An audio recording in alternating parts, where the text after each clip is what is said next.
You're watching the KOAM Morning News on Fox 14. Right now at 7, some Pittsburgh businesses have high expectations for 2024 for business growth after a strong 2023. KOAM's Fernanda Silva will have the details. Plus, Joplin is looking to grow their tourism numbers locally. And we've got another cold, breezy start across the area. The last day of flurries and snow showers. We'll talk about that forecast coming up. The 4 states' most watched news starts now. Good morning and welcome to the KOAM Morning News on Fox 14. I'm Caitlin O'Shaughnessy. I'm Chris Warner. It's just after 7 a.m. on this finally Friday in the 4 states. And if you missed our 6 o'clock show, well, you missed some very big news. Very big news.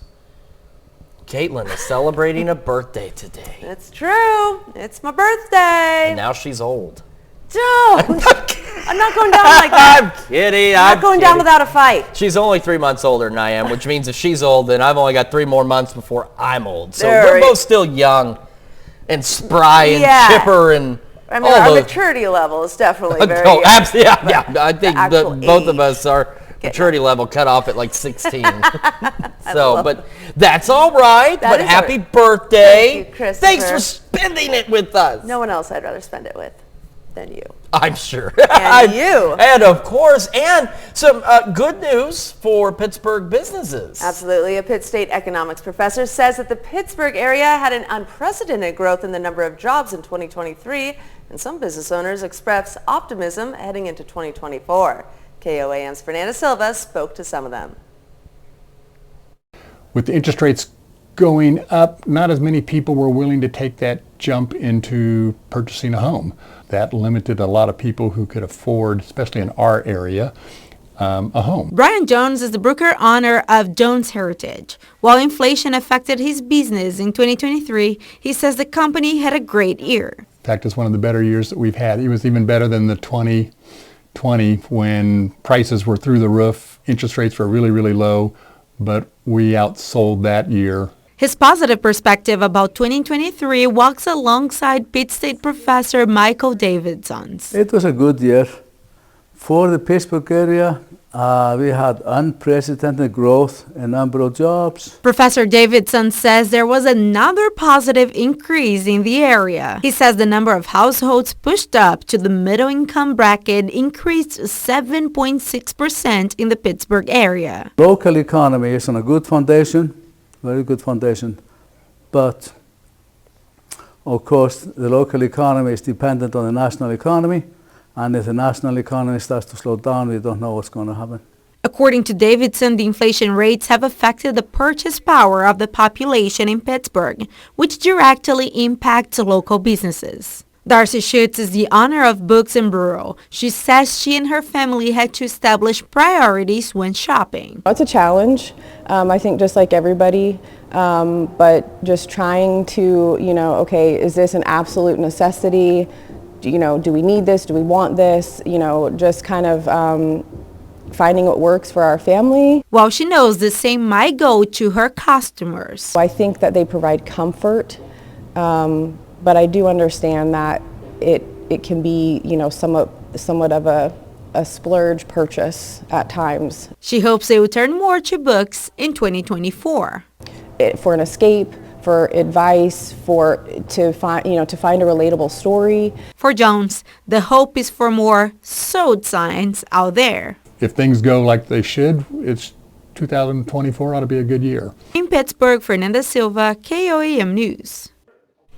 Davidson projects inflation nationally and locally to continue dropping in 2024. However, he believes energy prices and housing prices are still going to be high. Still a lot of things to overcome in 2024, but hopefully we see some improvements economically because, boy, things are beyond expensive. Yes, things have gotten stupid expensive out there, and it's just kind of ridiculous. You go to the grocery store and you're like, okay, so we're going to have crackers and bread for dinner for the next few weeks because that's about the cheapest thing it is, and it's still like buying a brick of gold. Yeah, inflation's real. Well, the good news is you don't have to pay for the news or weather we provide you, so I'm going to provide you a free forecast because that's what we do. We're going to look outside real quick with our camera on top of the Cornell Complex in downtown Joplin. It is cloudy, it is breezy, it is cold, it is wintry out there for sure. Some light flurries here and there. Otherwise, as you can see, roadways are clear and it's just dreary. MoDOT camera, I-44 and Rangeline looking back to the east.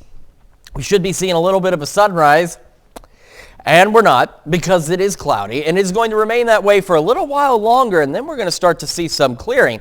Skywatch Storm Tracker showing all those clouds out there and a couple of light snow showers here and there. A few flurries, and those will continue as we head into the afternoon hours. They're not obviously going to add up to much. I am going to light that camera on fire. That's what I'm going to do. 34 in Joplin, 34 in Pittsburgh right now. As we go through the day, again, a few flurries through about noon, 1 o'clock. Clouds begin to clear from west to east heading into the afternoon and evening. Temperatures today, upper 30s, low 40s out there. We'll have another complete look at your forecast, including how New Year's Eve and New Year's Day are looking. We're in just a few more minutes. Caitlin? Thanks, Chris. Groceries are about to get cheaper in Kansas. That's because the second phase of the Axe the Food Tax Act takes effect in the new year. It'll cut the state sales tax on groceries from 4% to 2%. Governor Laura Kelly says it will result in $150 million in tax relief to residents. The final phase of the act will eliminate the tax in 2025. And the city of Joplin is looking to increase its number of tourists, specifically hometown tourists. The community would like to see more of its exploring the sites and activities in our own backyard. The city's looking for citizens knowledgeable about the city of Joplin to act as ambassadors at events or physically in the visitor center. The plan is to take interested people and educate them about the region and how to speak about it. One project organizer says that they're asking for anyone interested to speak out. The best way to get people to get involved if they're just a citizen is to be in touch with us, maybe volunteer at Connect to Culture or Survival Arts Center or any of the various galleries in the area. Just get to know the community. On a tourism side, be an ambassador for us and be very vocal about the positive natures of what's going on in our community. The city plans to roll out the Hometown Tourist Program next month. Up next, migrants crossing the border from Mexico was at an all-time high for December. We'll have more details on what that means for the U.S. And later, another state has removed former President Donald Trump from their primary ballot. Kevin Ureski will have more on that story. You're watching the KOAM Morning News on Fox 14. Of designer bedding, plus Star Rewards members earn on their purchases now at Macy's.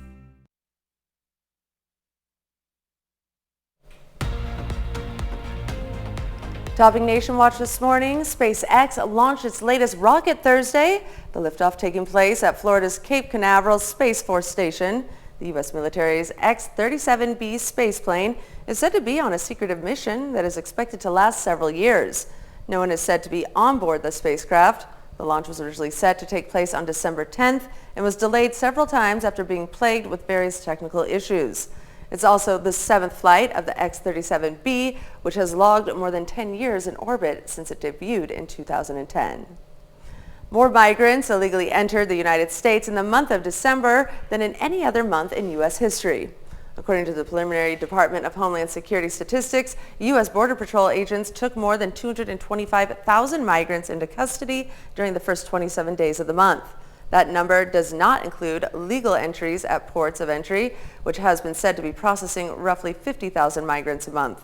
The previous record for migrant apprehensions was recorded in May of 2022 when BP agents processed 224,000 migrants in between ports of entry. And while former President Donald Trump is still the current frontrunner for the Republican presidential nomination next year, he may wind up not being on some states' ballots when primary voting begins. Fox News' Kevin Ureski takes a look at the escalating legal drama and why a growing number of states are saying Mr. Trump is not eligible to serve as president in 2024. Former President Donald Trump facing another roadblock in his bid for the White House. This after Maine Secretary of State Shenna Bellows removed Trump from the state's 2024 presidential primary ballot on Thursday. Bellows ultimately put her decision on pause in the wake of an appeal from the Trump campaign.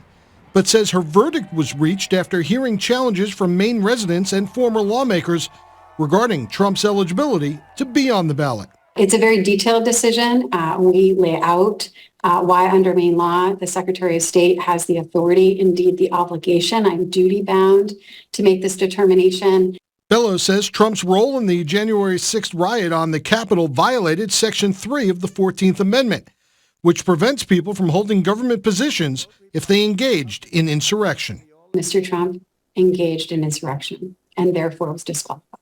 A Trump campaign spokesman says Bellows' decision will suspend the civil rights of voters. GOP presidential candidate Vivek Ramaswamy also coming to Trump's defense, writing in part, quote, "I stand by my prior pledge to withdraw from any state's ballot that ultimately removes Trump from its ballot.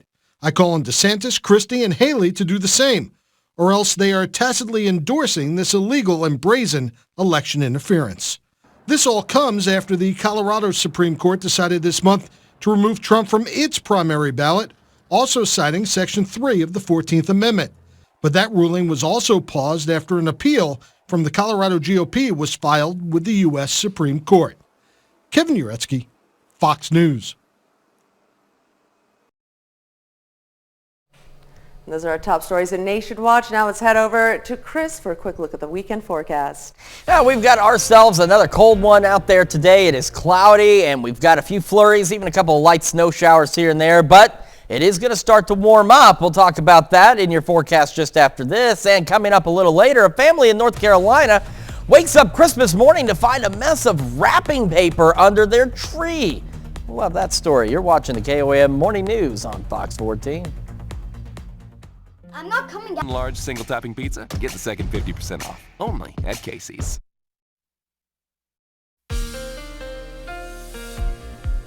Welcome back to the KOAM Morning News. It is now 7:16 on this finally Friday here in the 4 states. Hope your Friday's off to a great one. Hope the last full week of 2023 has been a good one for you. I know it's been chilly out there for sure with intermittent wintry weather. Cloudy skies in Joplin right now, still breezy out there as well, but the roadways are clear, which is good news. This is our camera downtown on top of the Cornell complex. MoDOT camera I-44 at Rangeline looking off to the east. No visible sunrise as we are locked in with clouds, but again, at least the main roadways are clear. We have had some flurries, light snow showers out there, mainly east of 69, so watch out for some possible slick spots on bridges and overpasses, those kinds of things. KDOT camera south of Pittsburgh also showing clear roadways out there, which is great news. Skywatch Storm Tracker showing a few light flurries, some snow showers out there here and there, again, mainly on the Missouri side of things. And this will continue for just a little longer as we're on the backside of this low pressure that is finally beginning to move on out of here. But we're still getting socked in with clouds with a little clearing taking place in parts of southeast Kansas. Not a very exciting view from our camera at 7th and Rangeline. 34 in Joplin. 25 is what it feels like with a north-northwest breeze at about 13 miles an hour. Temperatures around the region all holding still in the low to mid 30s out there. And it is chilly. And of course with that breeze, you factor it in and it feels colder. Most of us still right around the mid-upper 20s for wind chills, but some lower 20s still out there. Stockton, Greenfield, for example, both sitting at 23. So a chilly start for sure. Now, the future track has no precipitation to show us, but we're still expecting the potential for some light flurries, again, mainly along into the east of 69 through about noon, 1 o'clock today, and then clouds begin clearing from west to east. So some of you west of K7 may get a little more sunshine than the rest of us, which may allow you all to get closer to the mid-40s, while the rest of us are going to go upper 30s and into the low 40s as we head through our Friday. However, the sky's clearing also means we lose our thermal blankets. So it's going to be a bit colder tonight as well.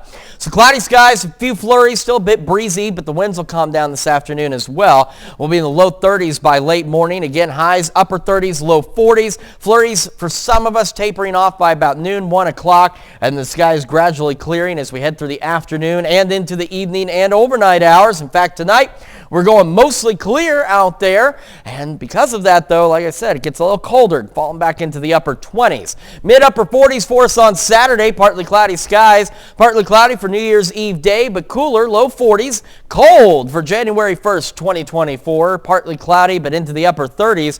And as we head toward the end of next week, our clouds begin to increase, but our temperatures increasing as well, getting closer to 50 degrees.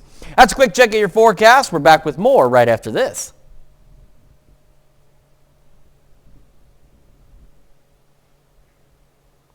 We sure are. We sure will be.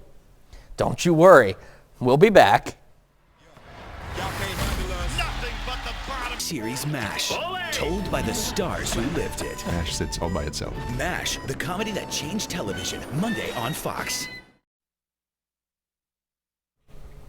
Well, a toddler nearly ruined Christmas for one North Carolina family. When they woke up Christmas morning, they found that their 3-year-old had, in the middle of the night, opened every present under the tree. Ava Brengord spoke to the father, who called it pure chaos.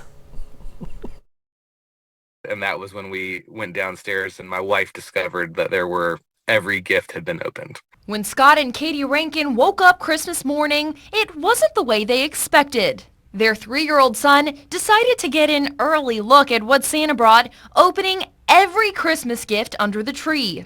He found the gift he was looking for, which were like some Spider-Man web shooters, and he came back upstairs and woke my wife up with the request for scissors, which is a relatively terrifying thing to hear as a parent in the middle of the night. Scott posted the aftermath of the night's events on X, formerly known as Twitter. The post now has over 6 million views and prompted others to share their own Christmas horror stories of their kids doing the same.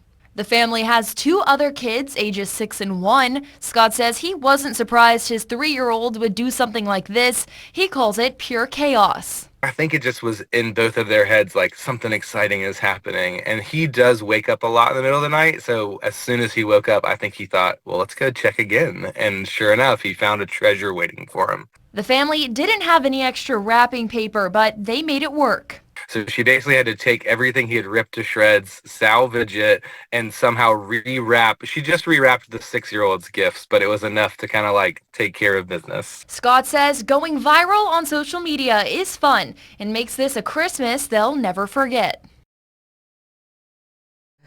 Oh, goodness. Well, the dad said his son justified opening the gifts because he didn't want anyone to be confused. Oh, certainly, certainly. That's phenomenal. Thankfully, none of our kids ever did that, thankfully. Yeah. No. And they're old enough now that they won't. You know, they'll wait till Christmas morning, as difficult as it is. But yeah, interesting. All right. Well, coming up, families gathered at Wildcat Glades yesterday for some friendly competition. We'll see why organizers said that it was a great way to get out of the house. And it is cloudy, it is cold, and we've got even some flurries out there. But things are going to change. Well, now look at the forecast right after this.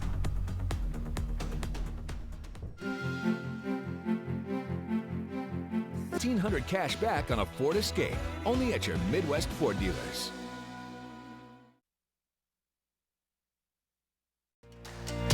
You're watching the 4 states' most watched news. Welcome back to the KOAM Morning News on Fox 14. The time now is 7:27 a.m. I'm Caitlin O'Shaughnessy. Well, Wildcat Glades yesterday held a round of animal bingo. Families were invited out to the park for a fun and educational game to see who could fill their bingo cards with animals native to the area and maybe get to see some live animals.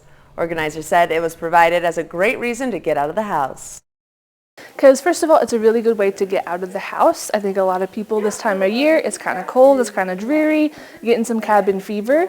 So a good way to just get out, and also a good way to learn about nature. We talked about a lot of native animals today, which is always really important. For a full list of fun and educational activities in our area, go to mdc.mo.gov/events. And we're getting our first real round of winter, which means it's a good idea to make sure that your car is ready for the colder conditions. Auto service techs say the cold weather can dramatically shorten the life of a battery. It might have been functioning fine in the summer months before completely failing when the temperatures drop. Especially if it gets below freezing, a battery's ability to store electricity is greatly reduced.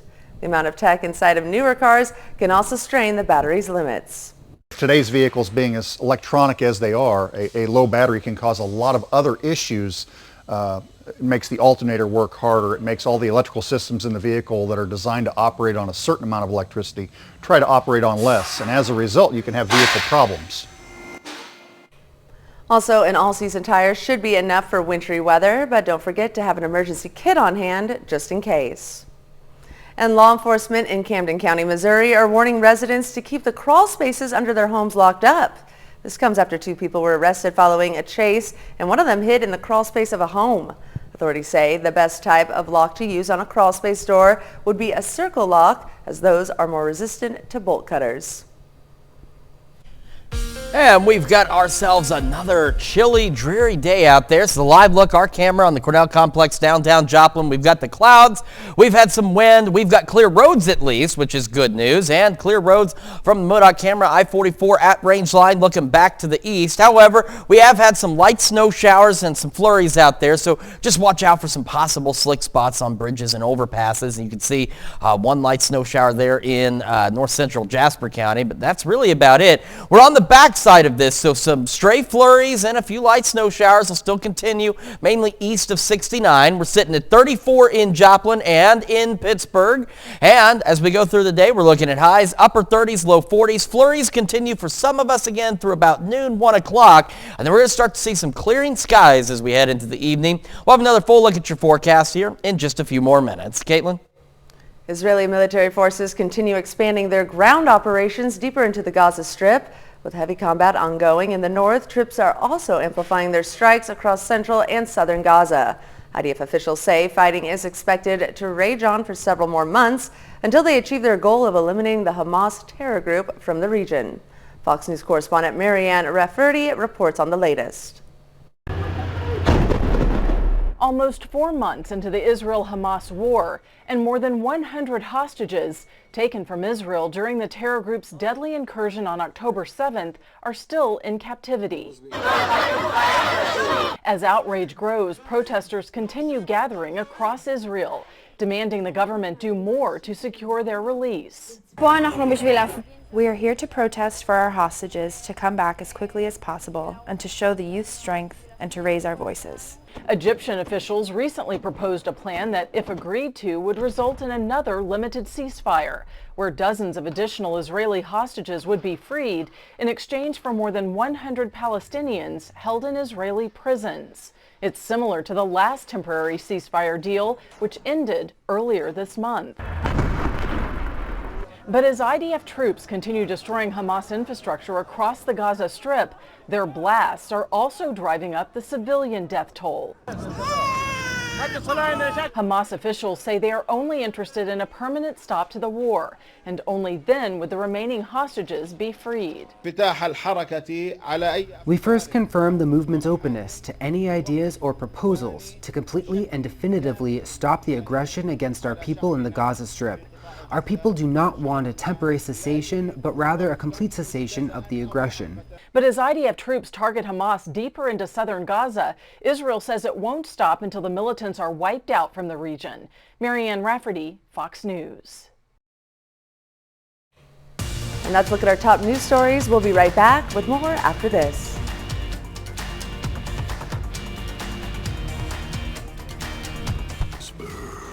Special preview, January 7th on Fox.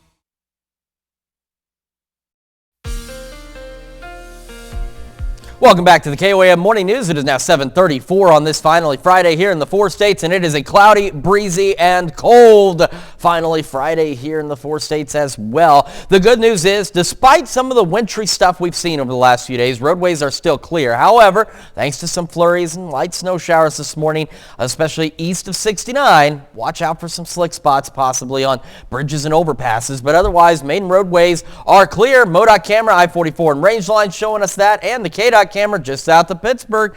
We've got those clear roadways out there, which is great news as we get the last commute of the year underway.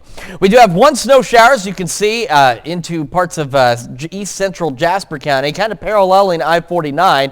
And we have flurries around the area, but of course those don't show up on the radar. We're on the backside of this system, which has just brought absolute chaos to folks up to our north and west as it continues off to our east. Thankfully, we were just outside of that boundary of chaos. Now, I know some of you like the snow. I don't mind the snow, but what they were seeing out to our north and west is something we do not want to see here locally.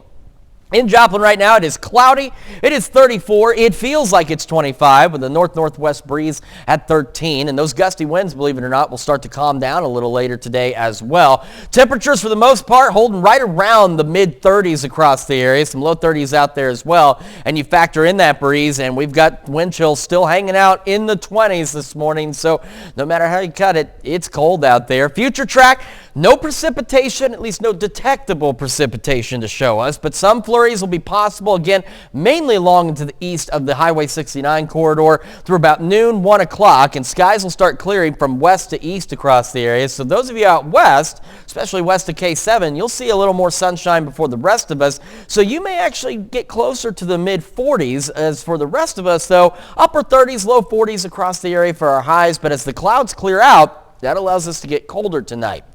Cloudy through the morning. Again, a few light flurries here and there. Temperatures low 30s. Highs today, most of us upper 30s, low 40s. Flurries tapering off by about noon, 1 o'clock. Skies, again, clearing as we head through the afternoon and evening hours across the area. But without that thermal blanket tonight, we do manage to get colder as we fall back into the low 20s across the area. Our Saturday still looking pretty good. Mid to upper 40s, partly cloudy skies. We go into New Year's Eve day, partly cloudy, cool, low 40s. A little colder for the first day of 2024. Will definitely feel like January for sure. Partly cloudy skies, temperatures into the upper 30s. However, after that, our clouds begin to increase, but so do our temperatures, at least during the day, as we get a little closer to 50 by next Thursday. That is a check of your forecast. Now here's Caitlin with Consumer Watch. Thanks, Chris. Partiers who want to celebrate the new year in Times Square may have to shell out some big bucks. Indoor viewing areas near the ball drop in New York City are offering packages and tickets which cost a hefty price. Olive Garden says it is selling tickets for $450 per person, while tickets at Applebee's start at $799 apiece. The Broadway Lounge at the Marriott Marquis is offering the most expensive package called the Prime VIP Couples Package. It'll cost you $12,500 for 2 people. The package features an open bar, dinner, and a concert. And a new year means better income for some thanks to laws taking effect January 1st. New minimum wage laws beginning in the new year will be given higher pay to workers in 22 states. About 9.9 million workers will get the wage hikes, according to the Economic Policy Institute. The new minimum wages taking effect next year range from Alaska's $11.73 per hour to Washington's $16.28 per hour. 12 of those states have adjusted their minimum wage rates to account for inflation. 3 states, Florida, Nevada, and Oregon, will raise their minimum wages later in the year. And the Labor Department released the final weekly jobless claims of the year yesterday morning. The report showed more Americans applied for unemployment benefits last week. The Labor Department reported jobless claims rose to 216,000 for the week ending December 23rd. That's an increase of 12,000 from the previous week. Weekly unemployment claims are a good indication of layoffs across the country. They're still up from the pandemic lows, but remain subdued by employers continuing to hold on to workers, and interest rates remain high. And new year, new tax brackets. Americans could see their paychecks change as the IRS tries to adjust brackets to deal with inflation. Fox News correspondent Madeline Rivera has more on what's coming in 2024. You're about to increase your take-home pay without getting a raise. The IRS putting in place higher limits for federal income tax brackets in the new year, which means Americans will be able to shield more of their income from the tax man. In general, it means that everyone's should expect that if they have withholding on their paychecks, they're going to have just a little bit less withheld. Brackets are increasing by about 5.4% for both individual and married filers. The top tax rate remains at 37% for 2024. The new bracket starts at $609,350. The reason for the change? Avoiding bracket creep when inflation pushes people into higher tax brackets, but they have little additional purchasing power. But this year's change won't fix the problem. It's never going to keep up all the way, because what they're doing is again, they're making a one-time adjustment in the fall, or based off of the fall CPI, but even that doesn't go into effect until January. So you have this lag period. The standard deduction is changing too, rising to $29,200, up from $27,700 for married couples filing jointly. That is a 5.4% bump. For individuals, the new max will be $14,600, up from $13,850. The standard deduction effectively reduces the amount of income you pay taxes on. The IRS also increasing the thresholds for several other tax provisions, including the Earned Income Tax Credit, with families now eligible to receive $7,830 if they have 3 or more qualifying children. In Washington, Mallory Rivera, Fox News. And those are our top stories for Consumer Watch. Before we head to break, let's take a look at the market prices before the opening bell.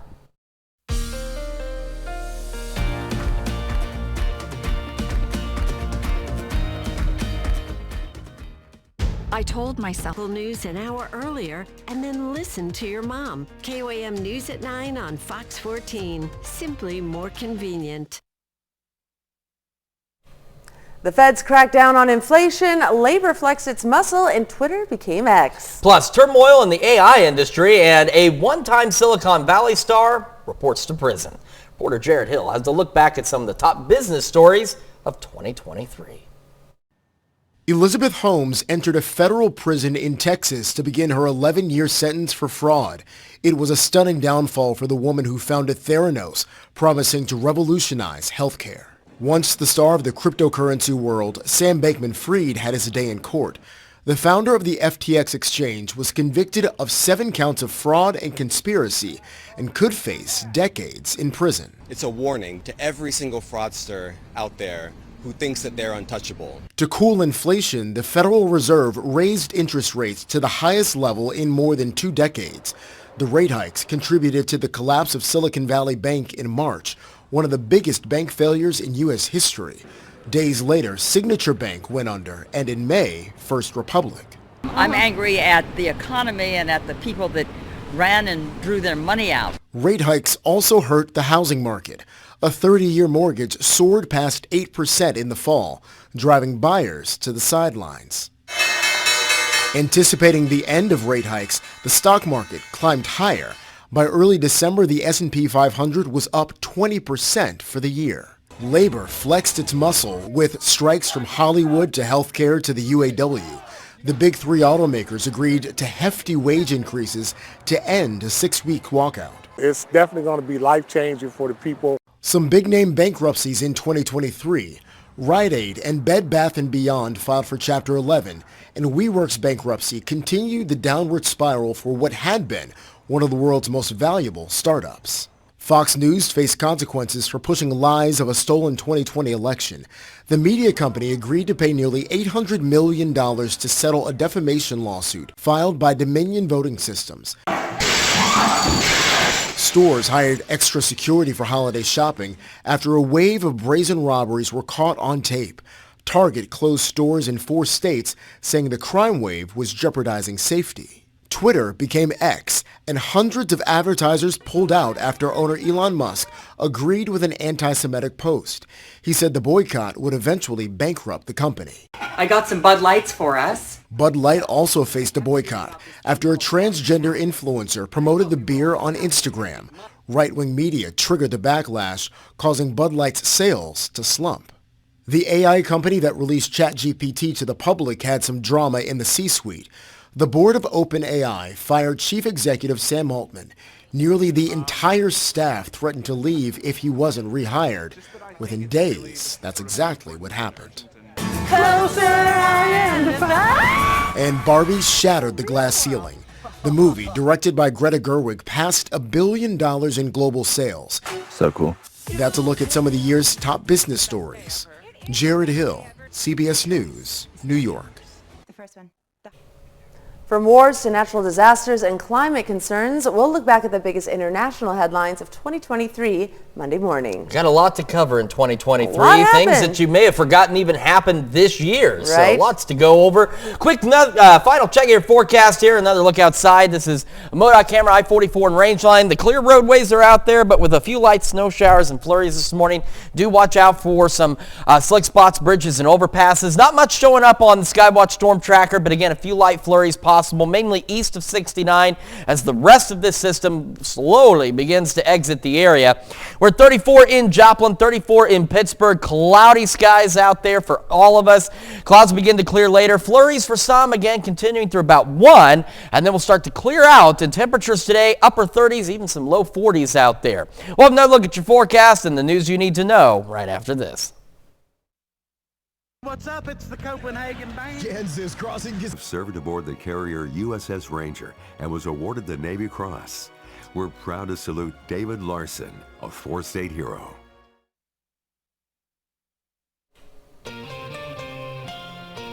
Here's a check of today's top headlines, the news you need to know before you head out the door. Groceries are about to get cheaper in Kansas. That's because the second phase of the Axe the Food Tax Act takes effect in the new year. It'll cut the state sales tax on groceries from 4% to 2%. Governor Laura Kelly says it'll result in $150 million in tax relief to residents. The final phase of the act will eliminate the tax in 2025. And a Pitt State economics professor says the Pittsburgh area had an unprecedented growth in number of jobs in 2023, and some business owners express optimism heading into 2024. While the inflation rates have affected the purchase power of the population, Professor Michael Davidson said the number of households pushed up the middle income bracket increased 7.6% in the area. Davidson projects inflation nationally and locally to continue dropping in 2024. However, he believes energy prices and housing prices are still going to be high. And the city of Joplin is looking to increase its number of tourists, specifically hometown tourists. The community would like to see more of us exploring the sites and activities in our own backyard. The city is looking for citizens knowledgeable about the city of Joplin to act as ambassadors at events or physically in the visitor center. The plan is to take interested people and educate them about the region and how to speak about it. One project organizer says that anyone who's interested, please come and see him. All right, we're a little better today. Upper 30s, low 40s. Flurries for some of us continuing through about noon, 1 o'clock. Skies will begin to clear as we head through the afternoon and evening hours. Because we do begin to clear out, though, temperatures tonight a little bit colder under mostly clear skies, back into the mid to upper 20s out there. Mid to upper 40s tomorrow, low 40s for New Year's Eve day. Cold New Year's Day into the upper 30s, and then we'll start to warm up as we head toward the end of next week, pushing near 50 by Thursday with mostly cloudy skies. Well, New Year's Eve revelers in Times Square are being treated to a new design on the big crystal light ball that drops to usher in the new year. This year, the 12-foot in diameter, 12,000-pound ball features a new bow tie lighting pattern created in partnership with Fontainebleau, Las Vegas. The hotel and Times Square share a bond with the bow tie. The crossroads of the world used to be called the bow tie because it's formed by two triangles that come together in the shape of a bow tie. And the architect for Fontainebleau's iconic Miami hotel was always wearing one. Singer-songwriter Paul Anka will perform a new version of his hit song My Way and John Lennon's Imagine just before the 60-second countdown to midnight. Times Square revelers will also receive 2024 bow tie shaped glasses, compliments of Fontainebleau. All right. Cool. Very cool. Well, thank you all so much for letting us put the good in your morning. We will be back with more news and weather today at noon. Have a happy and safe New Year's, 4 states.